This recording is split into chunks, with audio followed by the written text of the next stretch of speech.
മൂന്നാമതായിട്ട് വേഗത്തിൽ വായിക്കാം 1 ശമൂവേൽ 16:12-13 വാക്യങ്ങൾ. 1 ശമൂവേൽ 16:12-13 പെട്ടെന്ന് വായിച്ചാട്ടെ.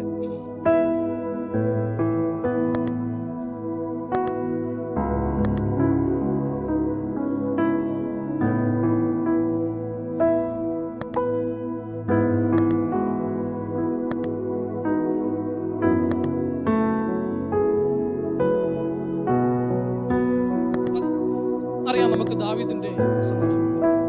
മൂന്നാമതായിട്ട് നാം സ്തുതിക്കുമ്പോൾ സ്തുതി ജീവിതത്തിൽ അഭിവൃദ്ധി അല്ലെങ്കിൽ പ്രൊമോഷൻ തരുന്ന ഒരു പ്രവൃത്തിയായിട്ട് പരിവർത്തിക്കുന്നു. ദാവീദിനെ ആളയച്ച് കാട്ടിൽ നിന്ന് നാട്ടിൽ കൊണ്ടുവന്ന് അല്ലെങ്കിൽ വീട്ടിൽ കൊണ്ടുവന്ന് രാജാവായി അഭിഷേകം ചെയ്തൊരു സന്ദർഭം. നോക്കണേ, ആ പശ്ചാത്തലം എന്ന് പറയുമ്പോൾ ഇപ്പോൾ ദാവീദ് ആയിരിക്കുന്നത് കാട്ടിൽ. നമ്മുടെ ഇന്നത്തെ രീതിയിൽ പറഞ്ഞാൽ multi skills, multi talent, multi activity, sports ഒക്കെ ഉണ്ടെങ്കിൽ ചെറുപ്പം തൊട്ടേ ഒരു വലിയ താലന്തുള്ള ഒക്കെ ഒരു മനുഷ്യനാണ് ദാവീദെങ്കിൽ വളർന്നു വരുമ്പോൾ ഒരു പരിധി വരെ എത്രയൊക്കെ പറഞ്ഞാലും മാതാപിതാക്കളും സഹോദരങ്ങളും ആടുമേക്കാനായിട്ടൊരു പക്ഷെ വിടത്തില്ലായിരുന്നു.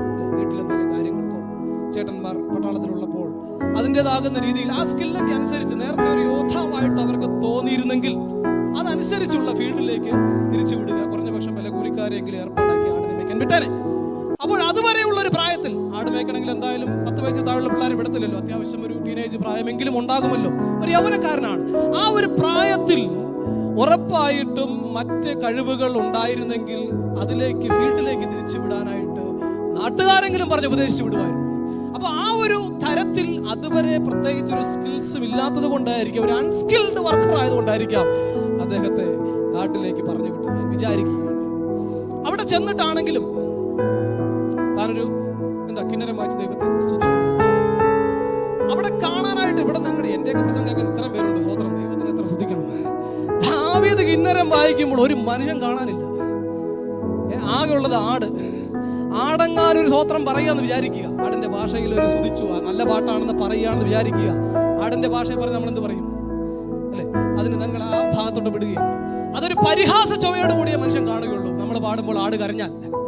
ഇനി മറ്റൊരു രീതിയിൽ പറഞ്ഞു കഴിഞ്ഞാൽ അദ്ദേഹം കുറെ കാലമായിട്ട് സ്ഥിരം ആട് മേയ്ക്കുന്നത് കൊണ്ട് ആടിനെ മേയ്ക്കാനായിട്ട് വലിയ ലാംഗ്വേജ് പ്രൊഫഷൻസിയും എഫിഷ്യൻസിയും ഒന്നും വേണ്ടല്ലേ. നടക്കാടെ അങ്ങോട്ട് പോകാടെ എന്നൊക്കെ പറഞ്ഞാൽ ധാരാളം.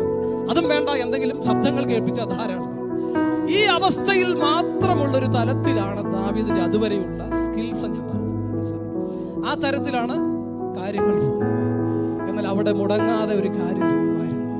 വൈകുന്നേരത്തും കാലത്തും ഉച്ചയ്ക്കും സങ്കടം ബോധിപ്പിച്ച് കരയുമെന്ന് പറയുന്നത് പോലെ ഉള്ള അവസ്ഥയിൽ കേൾക്കുവാൻ ഒരു ശ്രോതാവ് പോലും ഇല്ലാതിരിക്കുന്ന സമയത്ത് ദൈവത്തെ ആരാധിക്കുന്ന ഒരു സ്വഭാവം, ദൈവത്തെ സ്തുതിക്കുന്ന ഒരു സ്വഭാവം ഉണ്ടായതുകൊണ്ട് ദൈവം തന്റെ സ്ഥിതിഗതികളെ മാറ്റി കാട്ടിലായിരുന്ന അനുഭവത്തിൽ നിന്ന് നാട്ടിലേക്ക് കൊണ്ടുവരുന്ന, അഭിവൃദ്ധി കൊണ്ടുവരുന്ന, പ്രൊമോഷൻ കൊണ്ടുവരുന്ന ഒരവസ്ഥ തന്റെ ജീവിതത്തിൽ ദൈവം കൊണ്ടുവന്നു.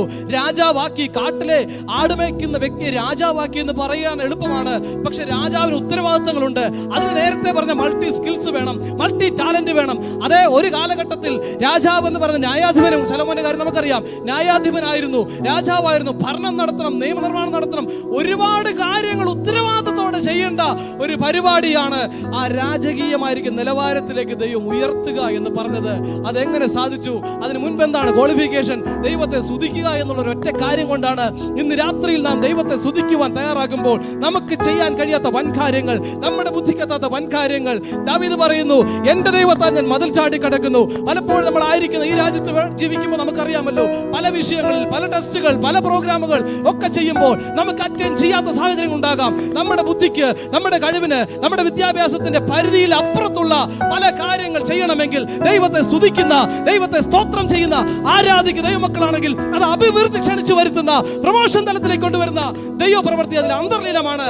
അതുകൊണ്ട് ഇന്ന് രാത്രിയിലും നാം ദൈവത്തെ സ്തുതിച്ച് ദൈവത്തിന്റെ ഹിതത്തിനൊത്തവണ്ണം വർദ്ധിച്ചു വരുവാൻ ദൈവമായ കർത്താവ് നമ്മളെ ആത്മിക അഭിഷേകത്തിന്റെ ശക്തിയാൽ നിറയ്ക്കുകയും ശക്തിപ്പെടുത്തുകയും ചെയ്യുമാറാകട്ടെ. ഹല്ലേലൂയ.